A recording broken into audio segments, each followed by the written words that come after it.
ദൈവനാമം അതിയായി മഹത്വപ്പെടുമാറാകട്ടെ.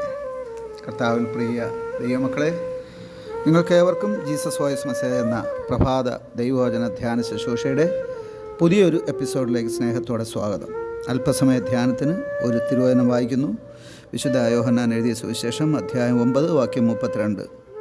കുരുടനായി പിറന്നവൻ്റെ കണ്ണ് ആരെങ്കിലും തുറന്ന പ്രകാരം ലോകം ഉണ്ടായത് മുതൽ കേട്ടിട്ടില്ല. കർത്താവിൽ പ്രിയരെ, നാം വായിച്ചു കേട്ട വിശുദ്ധ യോഹന്നാൻ എഴുതിയ സുവിശേഷം 9 അധ്യായം 32 വാക്യത്തിൽ യേശു കാഴ്ച കൊടുത്ത ഒരു കുരുടൻ്റെ സാക്ഷ്യമാണ് നാം വായിച്ചു കേൾക്കുവാനിടയായത്. ഈ മനുഷ്യന് യേശു സൗഖ്യം നൽകിയത് ഒരു വിചിത്രമായ രീതിയിലാണ്.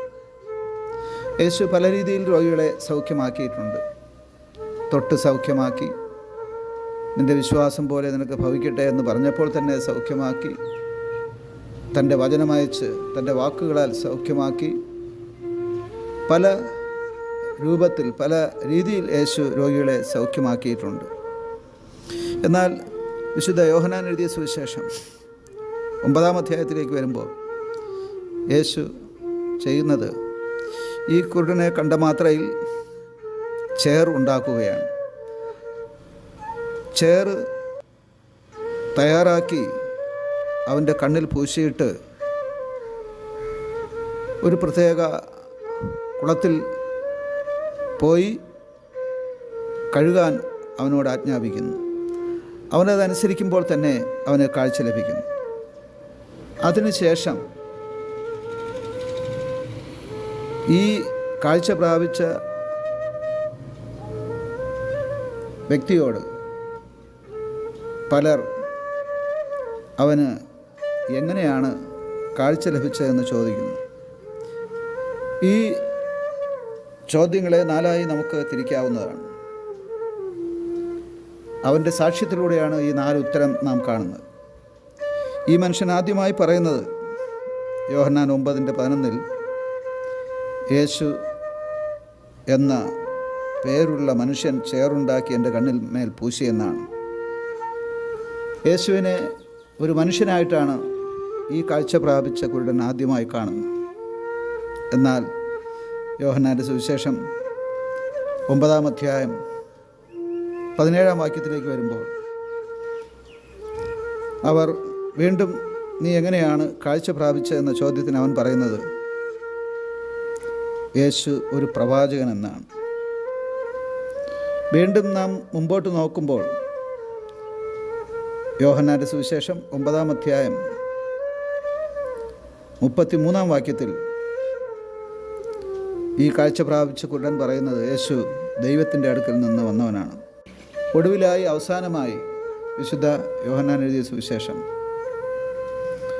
9 അധ്യായം 35 മുതൽ 38 വരെ നാം വായിച്ചാൽ ഇതേ മനുഷ്യൻ അവരോട് യേശുവിനെക്കുറിച്ച് പറയുന്നത് യേശു ദൈവപുത്രനാണ്, ഞാൻ വിശ്വസിക്കുന്നു എന്ന് പറഞ്ഞുകൊണ്ട് യേശുവിനെ ആരാധിക്കുകയാണ്. ഇവിടെ നാം 4 സാക്ഷ്യമാണ് കാണുന്നത്. യേശു ഒരു വെറും മനുഷ്യനെന്നുള്ള അവസ്ഥയിൽ നിന്ന് അവൻ പ്രവാചകനാണ്, അവൻ ദൈവത്തിൻ്റെ അടുക്കൽ നിന്ന് വന്നവനാണ്, അവൻ ദൈവപുത്രനാണ്, ദൈവമാണ്, ഞാൻ വിശ്വസിക്കുന്നു, ഞാൻ ആരാധിക്കുന്നു എന്ന് പറഞ്ഞുകൊണ്ട് അവൻ ദൈവത്തെ നമസ്കരിക്കുകയാണ്. ഈ ഭൂമിയിലെ ഓരോ മനുഷ്യനും ഒരു സന്ദേശം ഈ യോഹന്നാൻ 9 അധ്യായത്തിലുണ്ട്. യേശു വെറുമൊരു മനുഷ്യനെന്ന് കാണുന്നവർ യേശുവിനെ പ്രവാചകനായി, ദൈവത്തിൻ്റെ അടുക്കൽ നിന്ന് വന്നവനായി, ദൈവപുത്രനായി, ദൈവമായി കാണുവാൻ സ്വർഗീയമായ ജ്ഞാനം ആവശ്യമാണ്. ആമേൻ, ആമേൻ. എൻ മനമേ യഹോവയെ വാഴ്ത്തിടുക, എൻ സർവാന്തരംഗവുമേ വാഴ്ത്തിടുക. എൻ മനമേ യഹോവയെ വാഴ്ത്തിടുക, എൻ സർവാന്തരംഗവുമേ വാഴ്ത്തിടുക. നന്ദിയോടെ അവൻ്റെ നാമം വാഴ്ത്തിടുക, അനുദിനവും അവനെ പാടി സ്തുതിച്ചിടുക. നന്ദിയോടെ അവന്റെ നാമം വാഴ്ത്തിടുക, അനുദിനവും അവനെ പാടി സ്തുതിച്ചിടുക. മനമേ യഹോവയെ വാഴ്ത്തിയിടുക, എൻ സർവാന്തരംഗവുമേ വാഴ്ത്തിയിടുക.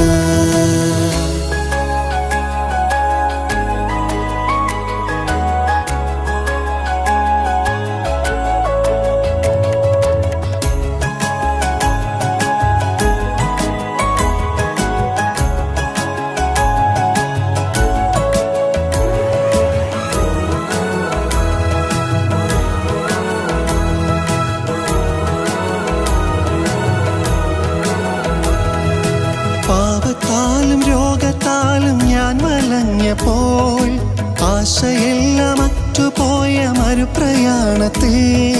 പാപത്താലും രോഗത്താലും ഞാൻ വലഞ്ഞപ്പോൾ, ആശയെല്ലാം അറ്റുപോയ മറുപ്രയാണത്തിൽ. പാപം നീക്കി രോഗം നീക്കി ശാന്തി തന്നതാൽ, എന്റെ അന്തരംഗവുമേ സ്തുതിച്ചിടുക. ശാന്തി തന്നതാൽ എന്റെ അന്തരംഗവുമേ സ്തുതിച്ചിടുക. എൻ മനമേ യഹോവയെ വാഴ്ത്തിയിടുക, എൻ സർവാന്തരംഗവുമേ വാഴ്ത്തിയിടുക.